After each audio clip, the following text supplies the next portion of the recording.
Alright mates, welcome back to the channel. Hope everyone's doing well. I got this video I'm going to drop here, and then I'm going to try and put some of this to use.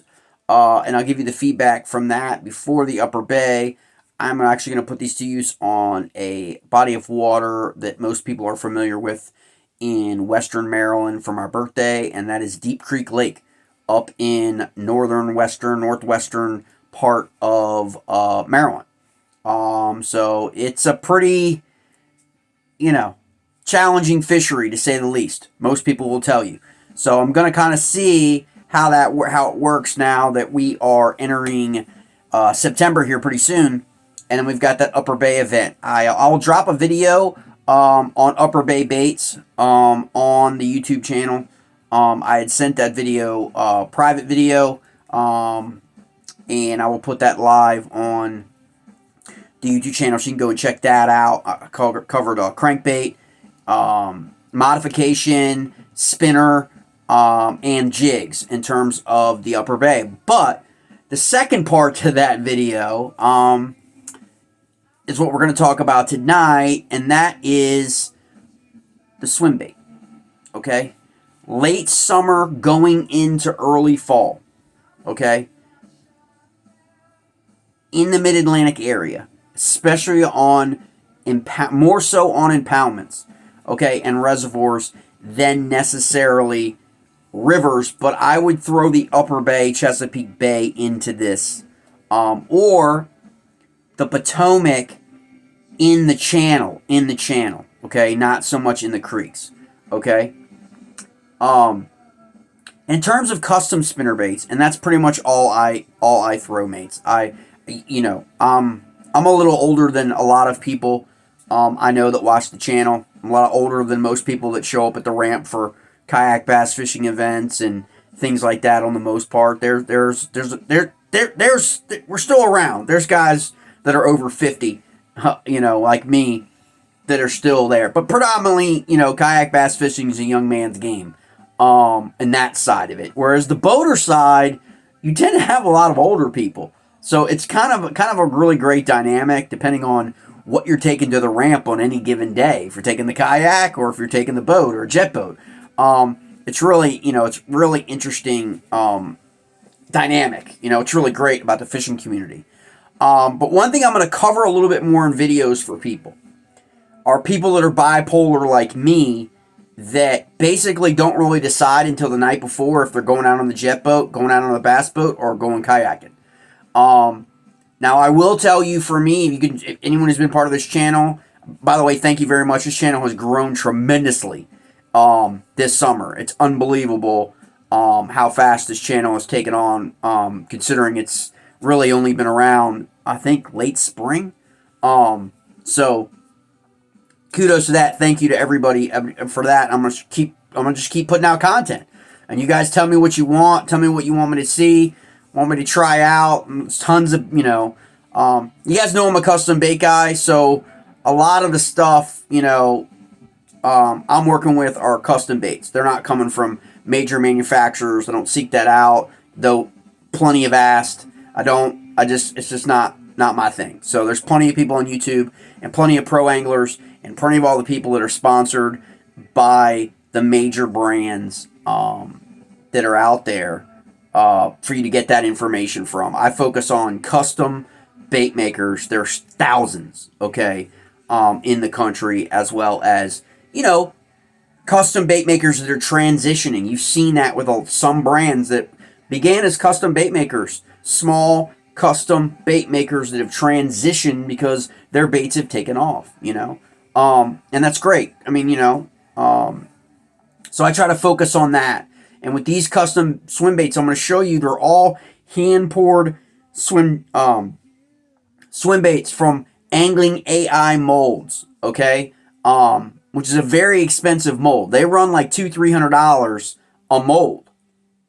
So when people ask about, how much, why do the guys who sell swim baits charge it by the inch? Because of the plastisol that goes into it, the time that it goes into it, and the molds, right? I mean, that's just, depending on the number of cavities, and a lot of times it's just single cavity, molds for people. So you got to factor that into what you're, in terms of the bait maker himself, which is why you'll see them. It's just like the glide baits and the big, hard swim baits, right? That are 60, 70, 80, sometimes well over $100 that are custom painted. It's the same dynamic. I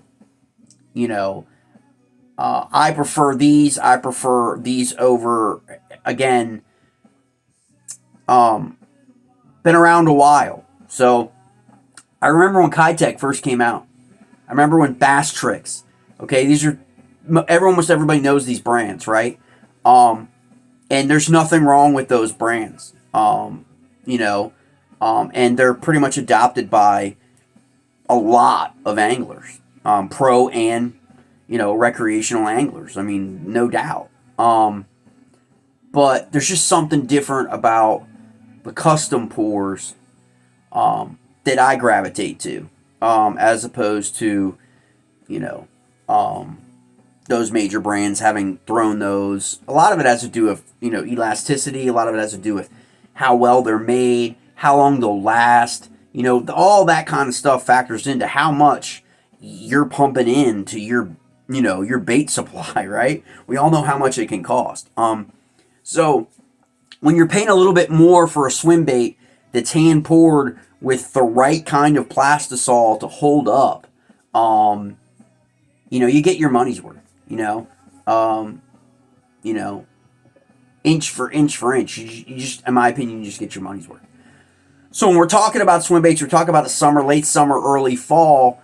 You know what happens to the water. Now, there are a lot of people that like to throw swim baits at different times of the year, different conditions, but you kind of want the action to be greater when the water is warmer. And right now the water is still 80 degrees in most places, right? We're still in the 90s in Maryland and Virginia.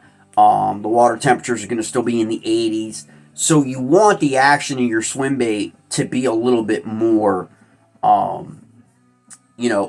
And how you can do that, and get down to where you want to be.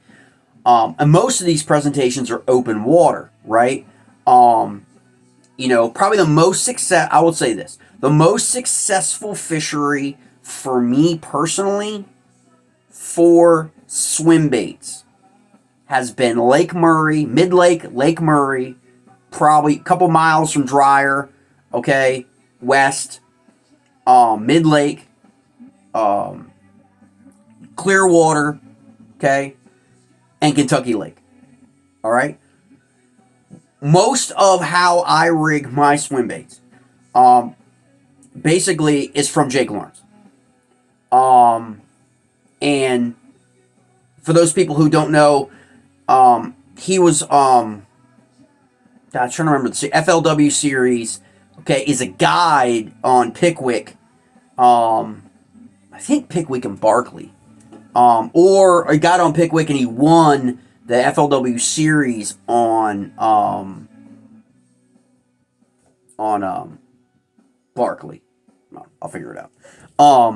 And so that's kind of like where that is with that, with me, and how I rig out swim baits. And so you probably Google him and figure, but it's been a few years. I think it was back in 18, maybe 2018 or so.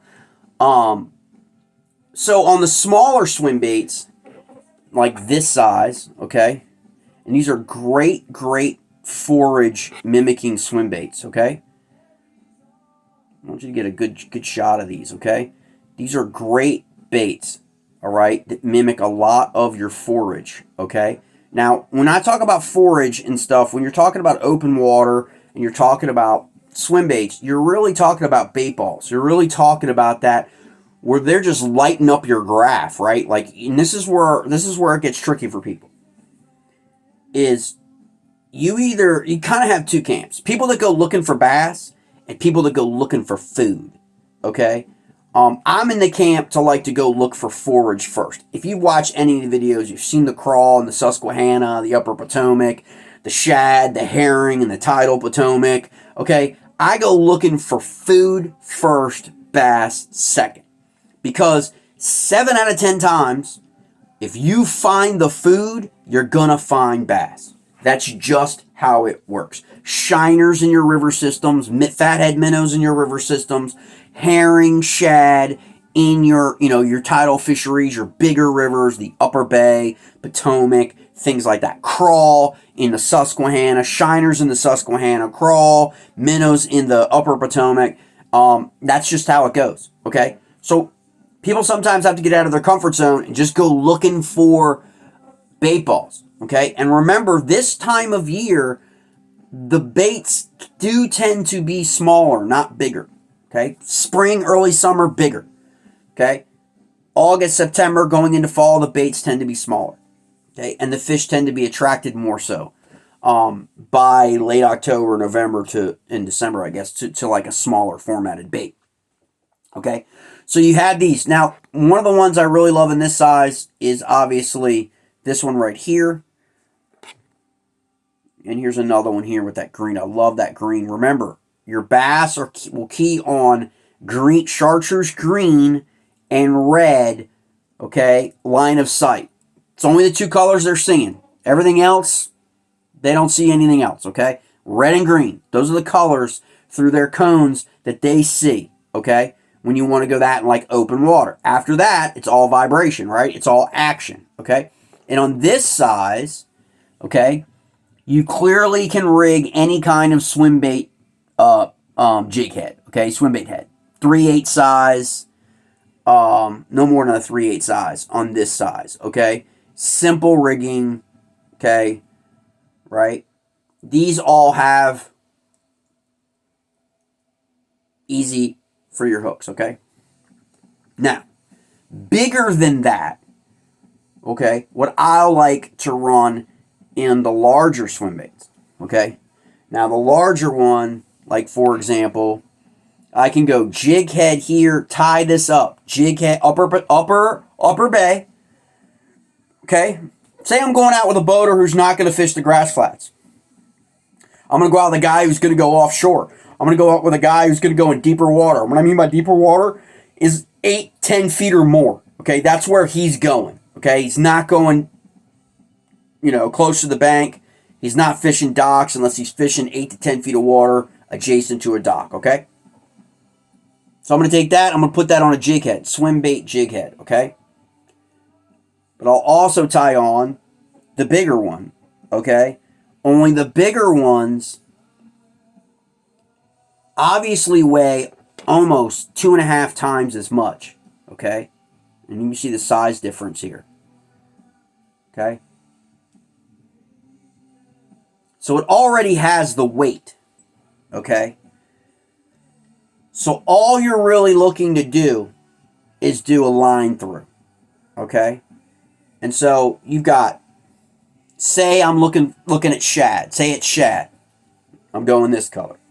I can also go this color, okay? If I want to do that.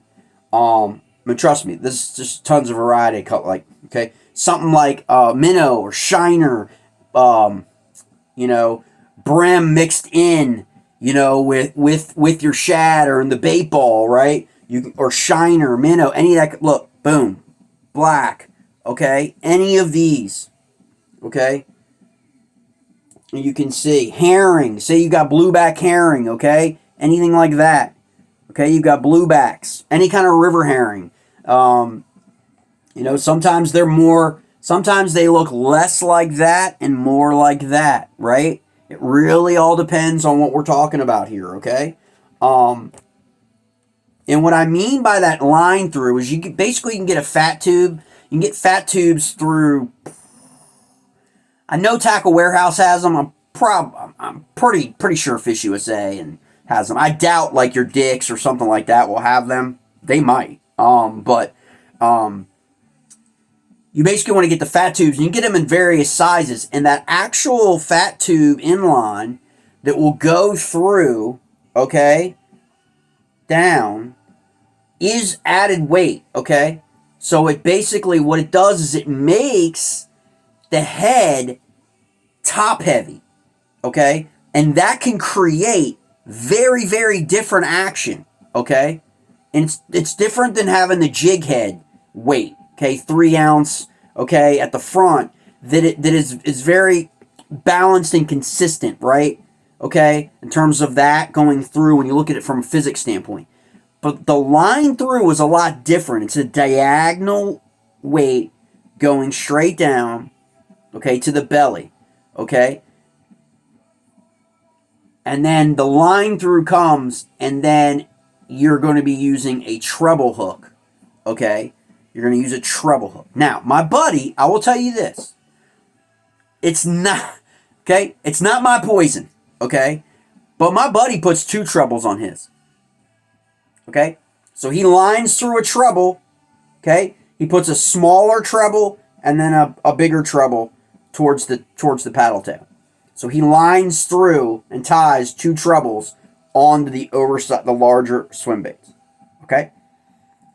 Because there's one even bigger than this, believe it or not, okay, that you can have poured and can throw. So that line through is highly effective for people who utilize it. And a lot of people will not be fishing probably deeper water unless it's near structure.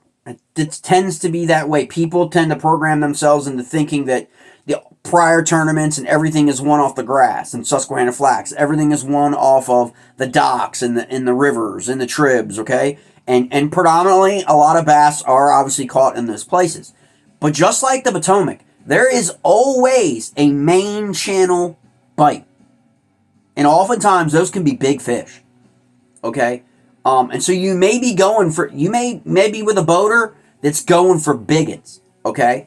And again, he may only get 5 bites all day long, but they're 4-pound bass. Seen it happen. Been on the boat. I've seen it happen, okay? Where a guy only gets 5 or 6 bites and throws up 19.75 pounds, okay? All right, it happens. And then other guys are fishing other places in the bay or even on the tidal Potomac, catching 15, 20, 25 fish, okay? But they're putting up 15 pounds, okay? Because their best 5 are like in the 3-pound range, okay? So, you know, in tournaments that it's your best 5 versus cumulative in a lot of these new pro events, it's a lot different. And so it all of it depends on who you get paired with. But you want to have, it doesn't matter who you get paired with as a co-angler, you want to have a smaller size swim bait head, jig head, tied on one rod, and you want to have an oversized inline treble setup for a swim bait presentation for open water, okay? Matching what you're finding once you find pre-fishing or whatever, you find it's shad, it's herring, you know, whatever that forage is. And a lot of times they'll be mixed up in these big, during this time of year, okay, stuff gets activated a little bit, you come across it, and they're going to be mixed up. You know, they're not nearly as prolific as, say, you know, May, June, okay, but when you come up, it's there. It's a matter of finding that forage, and then throwing these line throughs. You can also do these swim baits. You know, I think probably a lot more effective, I would say, on the smaller size if you do the spinner, inline spinner like I showed on the crankbait in the other video. You can kind of check that out on YouTube. Just look for Upper Bay. You know, I'll throw that up on YouTube. That's another thing. We can screw that in, add a little bit more vibration, a little bit more action. I don't do, like, I know there are people who want to fish the stuff like the Kitex up, you know, for a different action. You know, I don't find that as effective on this style. I think it is effective on the Kitech with the ribbed and the head kind of comes to a dome kind of shape as opposed to the heaviness of the pour of this style. You certainly could try that. I think that's kind of unique to those thinner and ribbed swim bait paddle tails, in my opinion, for that action. Now, again, just like any of the baits, just like any of the baits in any of my videos on YouTube, hit me up. You can hit me up in the comment section. You can hit me up on Facebook. You can hit me up on TikTok or Instagram. Just send me a direct message on Instagram or TikTok or even Facebook of any baits you're ever interested in, or where you can get your hands on some samples or whatever. Okay, just hit me up. I don't usually put that on the YouTube description because I get more informative on Facebook and other formats when I break some of the stuff down. One of the other things that I'm going to take with me to Deep Creek Lake, and I will also take with me for fishing on the upper Chesapeake Bay, is a new bait that I actually just got from Willamette Weapon Lures, Brian Chapman. He's an awesome bait maker. He makes outstanding baits across the board. Hard baits, glide baits, lipless cranks, spooks, crankbaits, you name it. Okay? Square bills to divers, you name it. Okay? And so I'm really, because for me, there's 2 times a year where these baits I tend to have the greater. I don't know if it's because I'm throwing them more. I'm gonna do a whole video on the whole confidence bait thing, whether it's the baits or whether it's us in the head. Like it's like what comes first, the cart or the horse. In terms of confidence baits, right? It's like frog fishing. I'll be throwing the frog in the grass if I'm gonna be with some people that are gonna be freaking hitting the grass up, right? It's one of those things. But in the river, I'm hardly ever throwing the frog. It's just an interesting thing. If I'm on the Shenandoah or the Upper Potomac or even the Susquehanna, I don't ever really reach for the frog, but I do on the tidal Potomac, and I do a lot of times on the grass in the Upper Bay. So it's just kind of, it's a unique thing. Like, it's all in the head, we got to get over. But so this Mac Daddy is simple, it's like all black. You know what I mean? And he's got a whole bunch, all different pattern. There's some that are like frog pattern. I've got one that's about 2 inches smaller than this from Brian. That is pretty much is a bass catching machine on Little Seneca Lake in Maryland. Okay, which is one of the lakes in central Maryland, Germantown, Boyd's. Which will be host to the Maryland Kayak Division Championship in October. Okay? It is a bluegill pattern that absolutely mimics exactly the forage in Little Seneca Lake. It's about 2 inches smaller than this one, but has great action. Listen to this rattle. I'm just telling you. So I'm really looking forward to giving this one a go. I'm going to get up there and then give it a go on the Upper Chesapeake as well. Not less inclined to reach for this on the Upper Potomac, Shenandoah. It's just me in my head. I'm sure it'd be just as effective, in the right circumstance. But, when you're pretty much right now fishing in, the last time I fished Shenandoah and Upper Potomac, it was no more than 2 feet, 1.8 to 2.2 feet. So, for me, I'm kind of fishing some other hair jig and kind of fishing some other baits, Ned rig, kind of fishing some other things because the fish just get so spooky because the water is so shallow. And when a bait like this hits that top water, don't have to worry about that in the Upper Bay, okay? Or Deep Creek Lake, because that lake is called Deep Creek for a reason. And so those are the ones I'm going to try. All right, mates. Again, hope everybody has a great night. Hope you guys have any questions about the line through, these swim baits. Hit me up, and I will answer any questions that you have. Thanks, mates.